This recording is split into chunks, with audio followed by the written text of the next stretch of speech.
mesmo, né? Gente natural aqui mesmo, das redondezas, né, do interior aí. Somos de Juí mesmo, somos naturais aqui. É uma alegria, pastor, ter o senhor conosco. O senhor como eu falava agora, antes do senhor chegar, os homens de Deus que passaram nesse mundo, eles deixaram para nós um testemunho aí, né? E nós, quando o que gera a nossa fé, a Bíblia fala que a fé vem do ouvir da palavra de Deus, né? E quando a gente abre a Bíblia, o testemunho de vida deles gera a nossa vida fé, né? Lógico. E é com alegria, pastor, que a gente te recebe nessa noite aqui, né? E pedimos que o senhor fique à vontade, pastor. Venha, o que o senhor quiser expor, o senhor pode expor aquilo que o senhor não quiser expor também, né, pastor? Mas algo que nós temos uma curiosidade, pastor, e que gera em nós curiosidade, como eu falei outrora na quarta passada, como que começou a sua vida espiritual? O senhor já era evangélico da família, já veio de um lar cristão, ou o senhor teve uma vida que o senhor conheceu Jesus no meio dos anos? Como é que foi essa sua história? Bom, eu primeiro quero agradecer essa liberdade, né? E a honra também que me é dada de poder estar aqui. Porque eu sempre costumo dizer que a gente, para falar de nós é complicado, né? Mas falar sobre a misericórdia de Deus, sobre a nossa vida, aí é a coisa mais maravilhosa que existe, né? Mas eu, na verdade, eu vim aceitar Jesus com os meus 25 anos. 25 anos eu tinha de idade quando a gente conheceu, teve o privilégio de conhecer esse caminho maravilhoso. E eu na verdade, até os meus 25 anos, desde os 17 anos, 18 anos, eu andei envolvido com alguns conjuntos musicais. E lá, inclusive, numa dessas apresentações, nossa, eu toquei no Conjunto Coração no Rio Grande, um conjunto que não foi muito conhecido aqui, né? Não chegou a deslanchar, como se diz, né? Mas nós tocamos em vários lugares, né?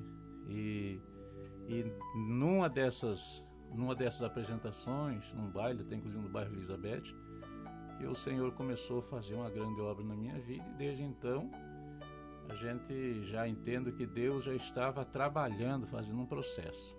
Então, às vezes a gente pensa, as pessoas falam que fazer ou viver de acordo com a vida mundana é diversão, e na verdade eu trouxe de lá só cicatrizes, né? Só sofrimentos, né, que a gente passou lá. É uma vida de ilusões, né? Coisas que certamente todos que tiveram uma passagem por essa vida de acordo com os prazeres mundanos certamente têm lembranças amargas, né? E eu também não sou diferente. A gente conheceu esse caminho, né? Não éramos um grande músico, né? Mas pensava que era. Hoje eu me considero o bom músico, hoje eu me considero um bom cantor. Por quê? Porque mesmo o pouco que eu toco, o pouco que eu canto é para o Senhor. E é esse que é a nossa alegria. E quem que te falou de Jesus, pastor? Quem que te levou ao evangelho? Como foi? Olha, eu na verdade a gente teve pastor Marcelino na época, né? Eu acredito que muitas pessoas nos falaram do evangelho. Mas aqui até eu deixo um alerta, né, para os pregadores do evangelho, como a gente é um deles também, né, que a gente tem que ter uma vida exemplar. Eu ouvi muitas vezes do evangelho, mas por pessoas que muitas das vezes, um fim de semana, eles estavam falando para mim do evangelho de Jesus. No outro fim de semana, eles estavam comigo no baile que eu estava tocando. Então isso é uma lembranças tristes que a gente tem de pessoas que a gente conheceu na época, mas que não tinham uma vida firme com Deus. Não tinha um propósito. Não tinha um propósito. Não era aquela conversão verdadeira que Conhecia a Bíblia a fala. verdade, mas não eram libertos. Não era liberto. Não eram libertos. E então aquilo me chamava muita atenção, porque eu dizia, poxa, se eu for um dia tomar uma decisão de eu ser um cristão, eu quero fazer a diferença.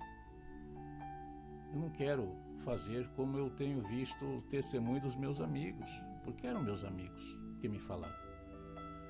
Mas uma certa ocasião aí fomos trabalhar na Cotrijuí, aí foi um rapaz que foi trabalhar e ele era assim, na minha expressão, na época, né, como ignorante, eu pensava, poxa, e ele dizia que ele estava atendendo a igreja. E ele tinha, assim, uma desenvoltura muito fraca para o meu ponto de vista. Ele quase não tinha argumento, falava pouco, falava mal, escrevia mal. Eu pensava, mas o que esse homem tem para dizer que é um pastor? Mas ele me falou do amor de Jesus. Me falou do amor de Jesus. Eu lembro sem camisa, de calção, cigarrão no vão dos dedos, bem à vontade. E aí ele me falou de Jesus. Falou de Jesus e eu fiquei, poxa. Aí eu disse, não, um dia eu vou. Mas aquele um dia eu vou para descartá-lo, né? Para que ele não me importunasse mais. Aí, um dia nós estávamos, como era de praxe, eu e meus amigos, meu irmão, a gente tocava violão, cantava as músicas sertanejas e bebia bastante. Isso era todo fim de semana, era sexta, sábado, domingo, era sagrado, né? Não sei como é que ninguém nunca nos deu um corridão para nós proceder daquela maneira. Mas tá, um dia nós estávamos lá e desde o dia que ele falou que Jesus tinha um propósito na minha vida, eu fiquei pensando, poxa, mas será mesmo? Será que é assim mesmo? Uma hora eu vou ter que ir ver o que esse irmão fala lá, porque nós apelidamos até de irmão lá na Cotrijuí, era o irmão, então ninguém conhecia ele por Valdir, era só o irmão. Aí num domingo, eu acredito que já num propósito de Deus falando no meu coração, nós já estávamos no segundo garrafão de vinho, e eu disse para eles, olha, amanhã eu vou na igreja. Aí meu irmão disse, não, tudo bem, amanhã vamos. Mas ele pensou que era a igreja católica, como a gente vem de uma descendência de catolicismo. Meu cunhado foi o que nos deu a catequese. Eu tenho um sobrinho que é padre, né, sacerdote. Tenho bastante influência, minha família, no catolicismo. E eu também sempre fui criado dessa maneira, né? Mas eu disse, não, amanhã eu vou na igreja, mas eu vou na igreja dos crentes. Diz eles que eles não deram risada, não me criticaram. Mas eu, para mim, quando eu pronunciei aquela palavra, parece que todo mundo começou a gargalhar na minha cabeça. O inimigo começou a trabalhar. Sim. E aí eu disse, eu pensei comigo, todo bêbado e desconfiado, né? Eu disse, bom, agora já estão achando que eu não sei o que eu faço, não vou tocar mais. Larguei o violão e aí a minha esposa disse, tá, João, está tranquilo, não, agora não vou tocar mais, não vou tocar, não vou beber mais, eu vou dormir. E ali começou, aí eu disse, coração já tinha nascido já, pastor? Já tinha. Eu a princípio ali pensava, acredito que já tinha nascido sim, mas naquele momento o que me levou a proferir aquilo era a curiosidade.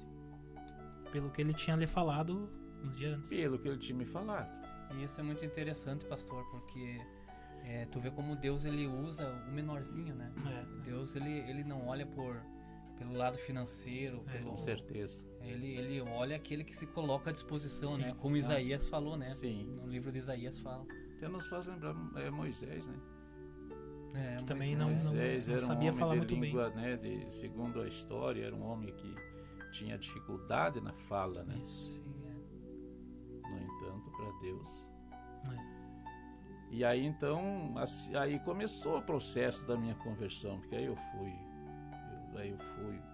E eu lembro que eu disse para minha esposa, vocês todos acham que eu estou embriagado, mas amanhã vocês podem me perguntar que o que eu estou falando hoje, amanhã eu vou confirmar, para vocês verem que eu não estou bêbado. E no outro dia, daí ela me deixou quieto, como diz, não vou incomodar esse xarope aí que vai começar a me xaropear bêbado ainda. No outro dia ela perguntou, tu sabe o que tu disse ontem? Eu sei.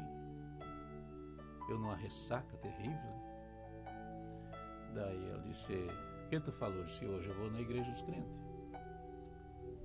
E é interessante, irmãos, porque daí nunca eu tinha, pelo menos eu tinha recebido uma visita de um crente lá na minha casa.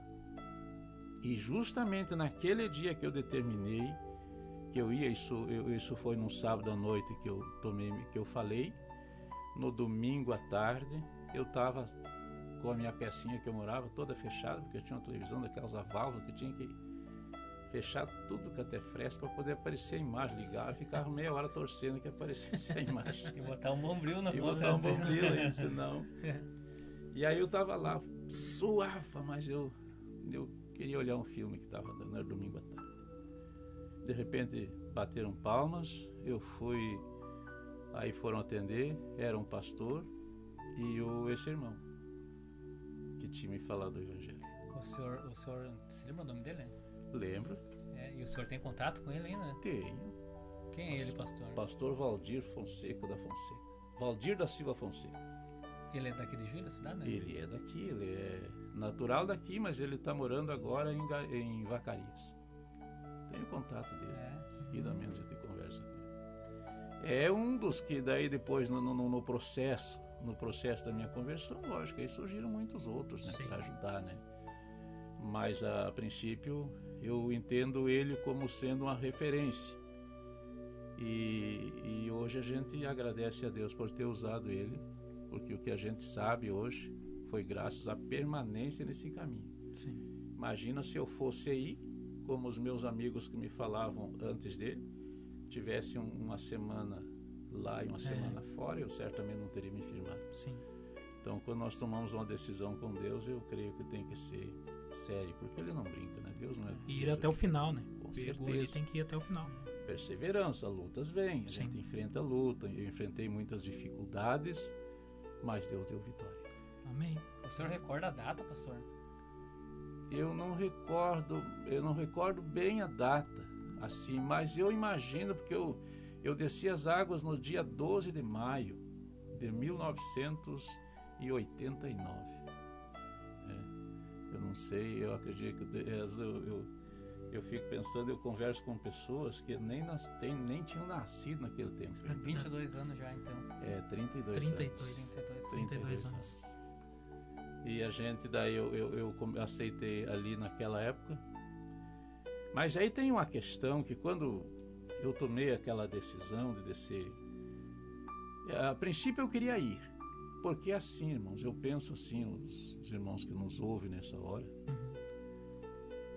nós não temos um compromisso assim, no caso, no princípio, a pessoa não tem que tomar um compromisso com a igreja, porque a igreja ela é uma denominação, né? E eu pensava, depois que eu aceitei Jesus no ministério, eu permaneço até o dia de hoje, né?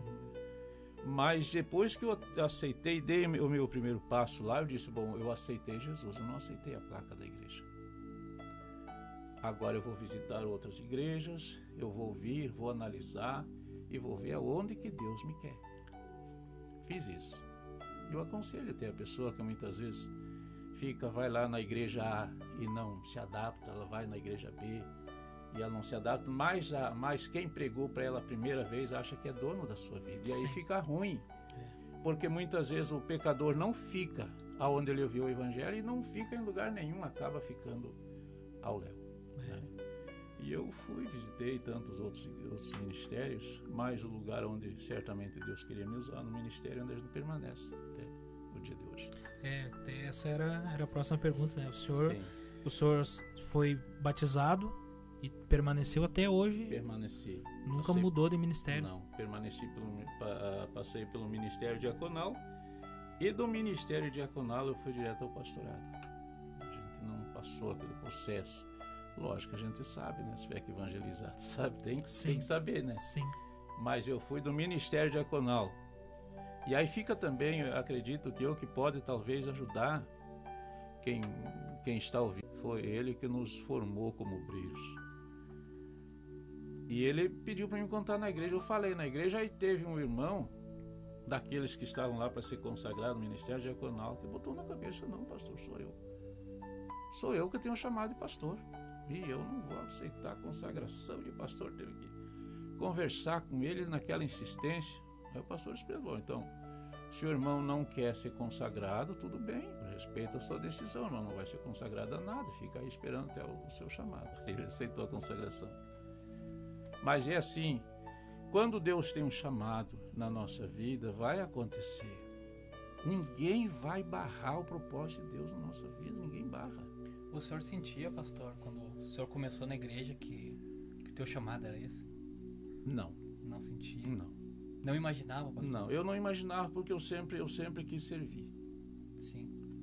No princípio, quando eu vim para a igreja, quando eu comecei a dar meus primeiros passos, eu me chamava a atenção, porque nós tínhamos, a igreja era ali onde é aquela lavagem, perto do Percosque, e era um prédio alugado. E eu lembro que tinha uma caixinha de som muito pequenininha, que dava para te botar debaixo do braço e carregar ela. E o microfonezinho, não sei de onde eu tinha conseguido um microfonezinho, que eu escondia na mão, era uma bolinha assim. E não tinha ninguém que tocasse. Ninguém tocava lá. E quando eu cheguei, ali eu pensei, bom, aí está a minha oportunidade de eu poder contribuir. O senhor já cantava no mundo? Né? Já eu pensei, bom, tá aí o meu lugar. É aqui que eu vou poder desenvolver o meu ministério. E ali, na verdade, eu fiquei, às vezes a gente apressa alguns processos na vida de pessoas que tu quer ajudar e a pessoa não fica igual. Eu só fui pegar o violão para tocar depois de eu ter legalizado a minha situação civil e depois de eu ter descido as águas do batismo. Havia aquela rigidez ali. E muitas vezes a gente pensa, poxa, se não der oportunidade a pessoa sai, mas se tu der oportunidade, se a pessoa não está convertida, ela vai igual, ela sai igual, não tem jeito. E marcou muito, porque eu pensei, bom, se eu tocar o violão aqui, se eu estiver acompanhando os louvores, já está de bom tamanho. Para pregar tem outros, para profetizar, enfim, para tocar a igreja tem outros, eu fazendo a minha parte, tá bom. E sempre pensei assim. Ministério diaconal eu não pedi consagração, e para ser consagrado no ministério pastoral também eu nunca demonstrei assim que eu queria. Mas é lógico, a gente recebeu esse compromisso, a gente procura fazer da melhor maneira possível, sabendo que nós temos que ser exemplo de servos. E quando o senhor, pastor, desceu as águas, tomou a decisão de ser evangélico, de seguir o cristianismo, houve alguma... Posso falar, alguma retaliação da sua família, dos seus amigos? Houve posicionamento contra? Houve.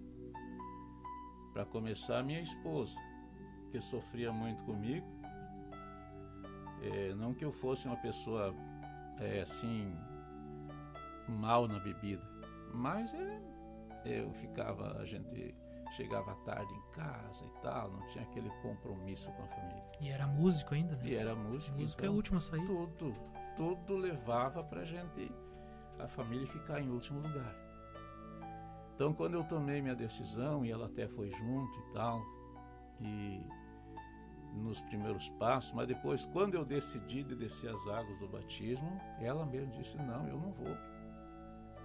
Eu não vou porque eu não quero isso para mim.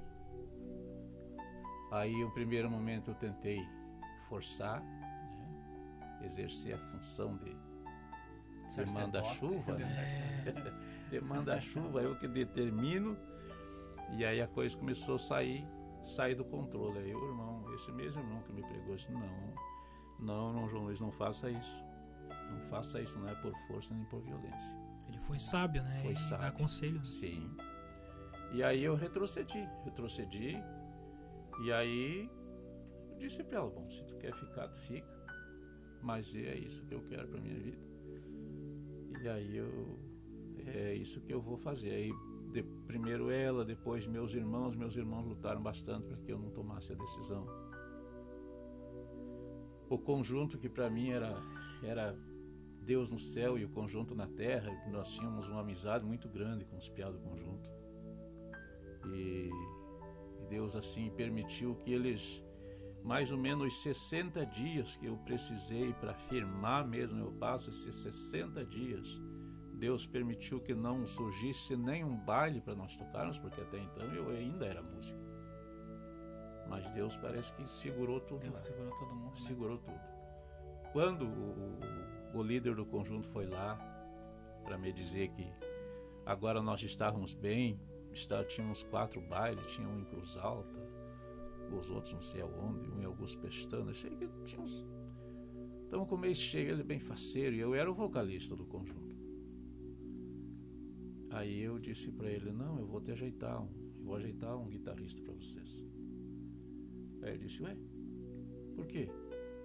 Até então de zombaria, porque eu nunca tinha falado em Deus, acho que eles achavam até que eu era ateu. Aí eles, por que vai virar crente? Eu disse, graças a Deus, estou me batizando domingo. Aí ele, não, João Luiz, mas o que é isso? Não, toca pelo menos esses 4 bailes com nós. Toca esses 4 bailes, depois aí tu toma a tua decisão. Eu disse, não, eu já tomei minha decisão. Eu não quero. Não vou tocar nenhum baile mais, eu vou ajeitar um músico bom para você. A gente tinha o conhecimento, né, com alguns. Mas eu não quero. E eu pensei assim, poxa, quem me garante que eu vou tocar um baile desse e eu volto? Eu ia te perguntar, se fosse, será que teria nascido as águas? Quem só Deus sabe, né? Sim. Graças a eu não. Daí ele veio com a conversa, não, mas tem, porque eu acredito eu que até existam alguém, mas não era isso que eu queria para minha vida. Eu disse, não, tem muitos crentes que não interfere deles tocar no baile. Eles podem tocar, são músicos. Tu tem que olhar que tu é um profissional da música. Eu disse, sim, mas se eu sou um profissional, eu vou exercer minha profissão na igreja e não compartilhar a igreja com o mundo. Quero isso para mim. Vê como a chamada foi forte, né? A chamada foi muito forte. Que o senhor se decidiu, sim, e não olhou para trás. E assim eu sou muito feliz porque quando a gente toma uma decisão assim, Deus honra nós, que se tu ficar em meio termo, não sabe se se não é, se vai, se não vai, aí a dúvida, a Bíblia diz que ela não, Deus não se agrada, o homem que duvida é semelhante à onda do mar, né? Ela é impelida pelo vento e ela lança apenas sujeira, e assim é a dúvida no coração do ser humano. Mas Deus me deu graça, Deus usou de misericórdia, e a gente conseguiu. Então, aí ele saiu, quando viu que não tinha mais jeito, ele disse, tá bom então, uma hora eu venho te visitar com a Bíblia debaixo do braço e tal, e foi, deu aquela alfinetada e foi embora. Sim. Mas já falei com ele, já estive na casa dele, orando com eles, convidando eles para vir na igreja. E graças a Deus está tudo bem, não perdi amigo. Eu ganhei muitos amigos e vários irmãos. Que bom, que bom. Sabe que essa decisão aí que falta na vida de muitas pessoas. Porque tem sempre aquela conversa, amanhã eu vou na igreja, amanhã eu vou aceitar Jesus. Sim. Né? E falta uma decisão firme, né? E daí, firme, né? Tem que ir firme até o final. Tomar um propósito. Tomar uma decisão ali e firmar até a volta de Jesus, né? Com certeza. O amanhã pode ser tarde. Pastor, a gente vai fazer agora um intervalo, meus queridos. E você que está ouvindo aí, conhece o pastor João Luiz, quiser mandar um abraço aí, um áudio pro pastor, fica à vontade, meu querido. Também quiser fazer uma pergunta pro pastor, o pastor está aí à nossa disposição até as 22 horas. Nós vamos usar esse homem aqui, meu querido, tá bom?